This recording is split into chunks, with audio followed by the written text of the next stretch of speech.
যাই। দেখো আজকের টপিক হচ্ছে টপিক বলতে তোমাদের হচ্ছে কী করে তোমরা ইন্টারভিউ দেবে।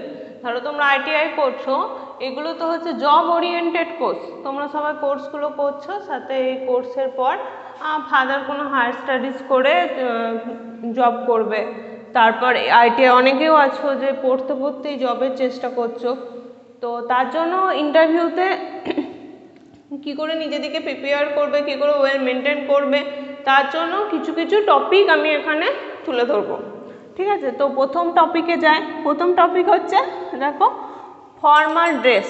তোমাদের কি করতে হবে, তোমরা যখন সাপোজ ধরো তোমরা কি করলে একটা ইন্টারভিউতে তোমরা ডাক পেলে, ইন্টারভিউতে কল এলো, তো ইন্টারভিউতে কল আসার পর তোমরা কীভাবে নিজেদেরকে প্রিপেয়ার করবে। প্রথমত হচ্ছে ফর্মাল ড্রেস, যে ড্রেসটা পরবে সেই ড্রেসটা হচ্ছে ফর্মাল হতে হবে। জিন্স বা কালারফুল কোনো টি শার্ট, ধরো কোনো ফ্যান্সি ড্রেস, সেগুলো কিন্তু একদমই অ্যালাউ নয়। তোমার ড্রেসিং সেন্সটা কিন্তু এখানে খুব ভালোভাবে ভ্যারি করে। ঠিক আছে, তোমাকে একটা ফর্মাল ড্রেস পরতে হবে, হয়তো কোনো লাইট কালার বা অফ হোয়াইট কালার, যে কোনো কালারের ওপরে তোমাকে ড্রেস পরে যেতে হবে, ব্ল্যাক প্যান্ট, ফর্মাল শ্যু যেগুলো হয় সেরকম। কোনো ফ্যান্সি ড্রেস, যে ড্রেসগুলো পরে কোনো পার্টিতে বা এমনি কোনো অনুষ্ঠানে আমরা যাই, সেই ড্রেসগুলো কিন্তু পরা যাবে না। মেয়েদের ক্ষেত্রেও তাই হয়, শাড়ি কিংবা ফর্মাল যে ড্রেসগুলো আছে সেই ড্রেসগুলো। নেক্সট হচ্ছে দেখো কনফিডেন্স। আমরা হচ্ছে এইখানে বেশি হয়ে যায়, যে আমরা কি হয়ে যায় যখনই আমরা ইন্টারভিউতে যাই, যখন দেখি যে আমাদের সামনে অনেক আননোন পার্সন বসে আছে, যারা ইন্টারভিউয়ার থাকবে তারা কিন্তু সবাই আননোন পার্সন, তো আমাদের ওখানে কি হয়ে যায়, আমরা প্রচুর নার্ভাস হয়ে যায়, তো আমাদের সেলফ কনফিডেন্স সেটা অনেকটা লুজ হয়ে যায়। এবার সেলফ কনফিডেন্স লুজ হলে কি হয়, আমাদের যেটা ফেসিয়াল এক্সপ্রেশন আছে, তো এই ফেসিয়াল এক্সপ্রেশনে কিন্তু বোঝা যায়, যারা এক্সামিনার আছে তারা কিন্তু আমাদের এক্সাম নেওয়ার সময় বুঝতে পারেন যে আমরা কতটা নার্ভাস। সুতরাং তোমাকে কি করতে হবে, candidate should convey that they are self confidence. তোমাকে প্রুভ করে দেখাতে হবে যে তুমি সেলফ কনফিডেন্স হলে তোমার বিহেভিয়ারে দেখা যাবে, তোমার স্পিচ, তুমি যে কথা বলবে ওদের সাথে সেটাতে দেখা যাবে, প্লাস হচ্ছে তোমার বডি ল্যাঙ্গুয়েজ।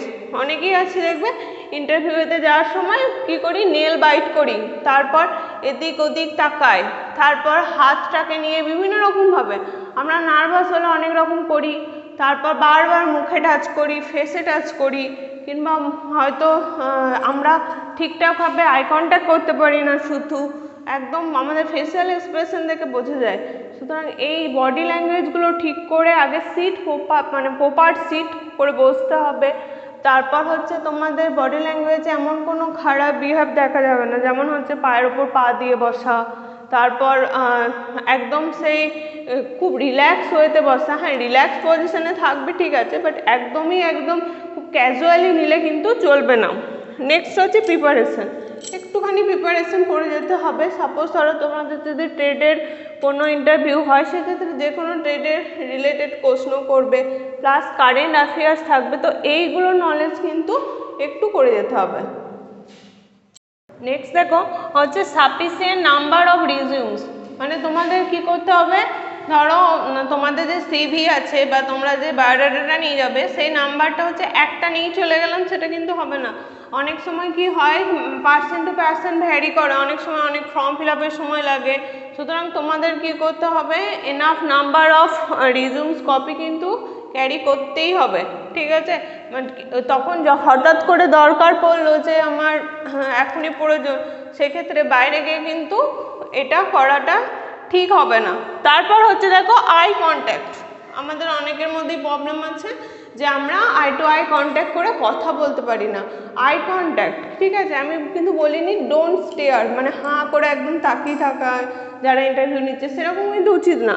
যেটা প্রপার আই কন্ট্যাক্ট, তোমাকে যখন প্রশ্ন করবে সেই প্রশ্নটা যেন তোমার কনফিডেন্স থাকে যে আমি প্রপার আই কন্ট্যাক্ট করে আনসার করব। তারপরে দেখো কাম অ্যাপ্রোচ। আমরা অনেক সময় দেখবে ইন্টারভিউতে এমন অনেক প্রশ্ন করে, হয়তো তোমাদের ওটা খারাপ লাগতে পারে, তারপর অনেক সময় অনেক রুডও অ্যাটিটিউড দেখায়, তো সেই ক্ষেত্রে তোমার অ্যাপ্রোচটা কিন্তু একদম কোয়াইট থাকবে, কাম থাকবে, তোমাকে একদম ঠান্ডা মাথায় খুব ভালোভাবে কনফিডেন্স নিয়ে অ্যান্সার করতে হবে। আর লাস্ট যেটা খুব ইম্পর্টেন্ট সেটা হলো তোমাদের টাইম ম্যানেজমেন্ট।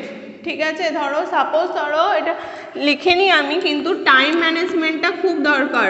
সাপোজ ধরো তোমাদের 10টা ইন্টারভিউ দিল, তুমি কিন্তু 9:50 তোমাকে অ্যারাইভাল টাইমটা রাখতে হবে, কখনো 10:15 নয়। ঠিক আছে, সুতরাং তোমাদের টাইম ম্যানেজমেন্টটা কিন্তু খুবই দরকার। দ্যাটস অল, এটুকুই। Thank you.